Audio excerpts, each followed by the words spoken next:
अगर आप क्रिप्टो में इंटरेस्ट रखते होगे तो आपने विटालिक बुटेरिन का नाम जरूर सुना होगा। ये वही इंसान है जिसने अपनी टीम के साथ मिलकर इथेरियम बिल्ड किया था, जो कि वर्ल्ड की सेकंड सबसे बड़ी क्रिप्टो करेंसी है मार्केट कैपिटलाइजेशन के हिसाब से।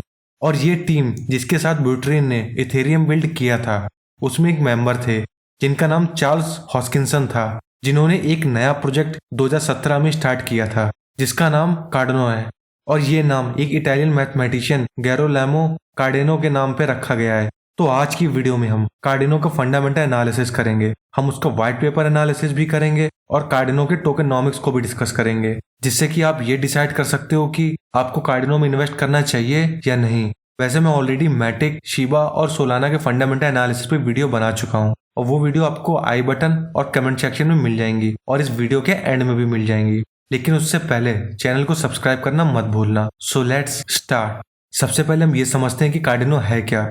तो अगर हम आसान भाषा में समझें तो Cardano basically proof of stake mechanism पे बेस्ड एक क्रिप्टो करेंसी है। और चार्ल्स हॉस्किंसन ने कार्डिनो को इसलिए क्रिएट किया था ताकि वो 3 मेजर प्रॉब्लम जो इथेरियम फेस करता है उसे सॉल्व कर सकें, जैसे कि स्केलेबिलिटी, इंटरऑपरेबिलिटी एंड सस्टेनेबिलिटी। अब हम ये तीनों प्रॉब्लम को एक एक करके समझते हैं और हम ये समझते हैं कि क्यों कार्डिनो एक नॉर्मल ऑल्ट कॉइन नहीं है, क्यों ये सबसे यूनिक है। तो पहले हम समझते हैं स्केलेबिलिटी की प्रॉब्लम को कैसे कार्डिनो सॉल्व करता है। ये प्रॉब्लम बिटकॉइन भी फेस करता है क्योंकि बिटकॉइन का ब्लॉक साइज बहुत बड़ा है, इसीलिए बिटकॉइन नेटवर्क सिर्फ 5 से 7 ट्रांजैक्शन पर सेकंड ही हैंडल कर सकता है।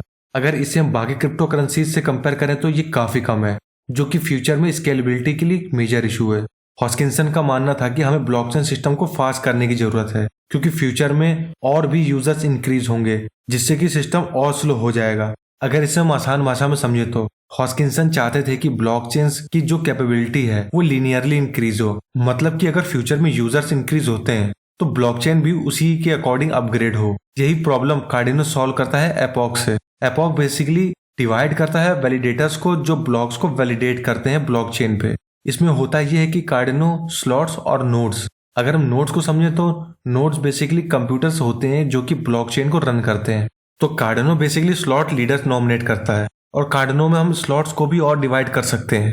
इन्हीं सब चीजों की वजह से कार्डिनो स्केलेबिलिटी की प्रॉब्लम को सॉल्व करता है। कार्डिनो इस सिस्टम को कोरोबोरस बोलता है। अब हम ये समझते हैं कि कार्डिनो इंटरऑपरेबिलिटी की प्रॉब्लम को कैसे सॉल्व करता है।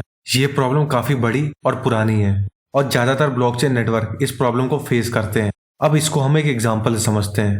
मान लो अगर आप वाईफाई यूज करते होगे तो आपको नेट यूज करने के लिए अपनी हर एक डिवाइस को जिन पे आप नेट चलाना चाहते हो उनको राउटर से या वाईफाई नेटवर्क से कनेक्ट करना पड़ेगा। अब आप एक सेकंड सिचुएशन इमेजिन करो। मान लो आपके पास आईफोन है और आप उसमें वाईफाई चलाना चाहते हो, तो आपका आईफोन सिर्फ आईफोन के राउटर से ही कनेक्ट होगा वाईफाई यूज करने के लिए। अब इस केस में आप आईफोन को किसी और राउटर से कनेक्ट नहीं कर सकते हो, तो ये केस इंटरऑपरेबिलिटी की प्रॉब्लम को शो करता है। तो अब सवाल ये कि कार्डिनो कैसे इस प्रॉब्लम को सॉल्व करता है। कार्डिनो बेसिकली लोगों को अलाउ करता है कार्डिनो को ब्रिज या जोड़ने को बाकी क्रिप्टो करेंसीज से जो कि किसी और ब्लॉकचेन नेटवर्क पे बिल्ड है, और इसीलिए कार्डिनो KMZ side chain protocol use करता है। ये ब्रिजिंग मेथड ऐसा ही है जैसे कि आप डॉलर को एक्सचेंज करते हो INR, यूरो, पाउंड या किसी और करेंसी से। अब हम थर्ड मेजर प्रॉब्लम को डिस्कस करते हैं जो कार्डिनो सॉल्व करता है। वो बेसिकली है सस्टेनेबिलिटी। सस्टेनेबिलिटी ऐसा फैक्टर है जो कि ज्यादातर लोग इग्नोर करते हैं, लेकिन मैं इस फैक्टर को बहुत ही इंपॉर्टेंट मानता हूँ ये डिसाइड करने के लिए कि मुझे पर्टिकुलर उस करेंसी में इन्वेस्ट करना है या नहीं है। ये इंपॉर्टेंट इसलिए है क्योंकि जिस भी क्रिप्टो में आप इन्वेस्ट करना चाहते हो क्या वो इतनी कैपेबल है कि वो खुद को संभाल सके लॉन्ग टर्म के लिए। इस सस्टेनेबिलिटी को हम 2 फैक्टर्स पे जज कर सकते हैं। फर्स्ट, क्या वो ब्लॉकचेन नेटवर्क इन्वायरमेंटली सस्टेनेबल है। सेकंड, फ्यूचर में इम्प्रूवमेंट का कोई स्कोप है या नहीं है। और अगर हम कार्डिनो की बात करें तो वो ज्यादा एनवायरमेंटली सस्टेनेबल है बाकी क्रिप्टो से, क्योंकि Cardano proof of stake mechanism use करता है बजाय प्रूफ ऑफ वर्क के। अब प्रूफ ऑफ स्टेक के ये एडवांटेजेस हैं कि वो प्रूफ ऑफ वर्क के कंपैरिजन में 99% कम इलेक्ट्रिसिटी यूज करता है। तो कम इलेक्ट्रिसिटी यूज करने का मतलब है कम पावर जनरेशन, और कम पावर जनरेशन का मतलब है कम पॉल्यूशन। तो कार्डिनो इन्वायरमेंटली ज्यादा सस्टेनेबल है। और अगर हम सेकंड फैक्टर की बात करें तो वो है नेटवर्क सस्टेनेबिलिटी, मतलब कि ब्लॉकचेन में इम्प्रूवमेंट का स्कोप है या नहीं है, और क्या नेटवर्क के पास एक अच्छी डेवलपमेंट कम्युनिटी है या नहीं है। और कार्डिनो इस प्रॉब्लम को बहुत ही अच्छे से सॉल्व करता है। क्योंकि कार्डिनो ने बेसिकली ट्रेजरी बना रखी है जिसमें कि वो फी कलेक्ट करता है और उनको पे करता है, जो कि कार्डिनो ब्लॉकचेन नेटवर्क को इम्प्रूव करने के लिए कंट्रीब्यूट करते हैं। अगर हम आसान भाषा में समझें तो कार्डिनो सेल्फ सस्टेनेबल क्रिप्टो करेंसी है और स्टार्टिंग से ही कार्डिनो को ऐसा बनाया गया है कि उसे फ्यूचर में इम्प्रूव करा जा सके अगर रिक्वायरमेंट होती है तो। अब हम ये समझते हैं कि कार्डिनो इथेरियम से अलग क्यों है। जब हॉस्किंसन और ब्यूटेरन एक साथ इथेरियम पे काम कर रहे थे तभी से दोनों में क्रिएटिव डिफरेंस थे। वो ये कि हॉस्किंसन चाहते थे कि इथेरियम एक प्रॉफिटेबल कंपनी बने और ब्यूटेरन चाहते थे कि इथेरियम एक नॉन प्रॉफिटेबल ऑर्गेनाइजेशन बने। और इसी डिफरेंस की वजह से हॉस्किंसन इथेरियम के को-फाउंडर जेरेमी वुड के साथ इथेरियम से अलग होकर कार्डिनो बनाते हैं और कार्डिनो को बनाने का मेन रीजन था प्रॉफिट बनाना। और ये चीज किसी भी बिजनेस पॉइंट ऑफ व्यू से काफी अच्छी है, क्योंकि कोई भी बिजनेस अगर प्रॉफिटेबल नहीं है तो उसे लॉन्ग टर्म के लिए सस्टेन करना काफी मुश्किल है। और इस प्रॉफिटेबिलिटी को अचीव करने के लिए हॉस्किंसन और जेरेमी वुड ने एक कंपनी बनाई जिससे वो गवर्नमेंट्स, अदर ऑर्गेनाइजेशंस और कंपनीज के ब्लॉकचेन प्रोजेक्ट्स को क्रिएट कर सकें। इसके लिए इन्होंने एक कंपनी बनाई जिसका नाम IOHK यानी इनपुट आउटपुट हांगकांग था और इस IOH का मेन प्रोजेक्ट कार्डिनो है। और अगर हम इथेरियम और कार्डिनो के डिफरेंसेस की बात करें तो दोनों ही स्मार्ट कॉन्ट्रैक्ट प्लेटफॉर्म है, लेकिन दोनों में कुछ डिफरेंसेस हैं। फर्स्ट, सबसे मेजर डिफरेंस ये है कि Cardano proof of stake blockchain network है। स्टार्टिंग से ही कार्डिनो को बिटकॉइन की तरह कॉइन माइन करने के लिए कॉम्प्लिकेटेड मैथमेटिकल प्रॉब्लम सॉल्व नहीं करनी पड़ती हैं।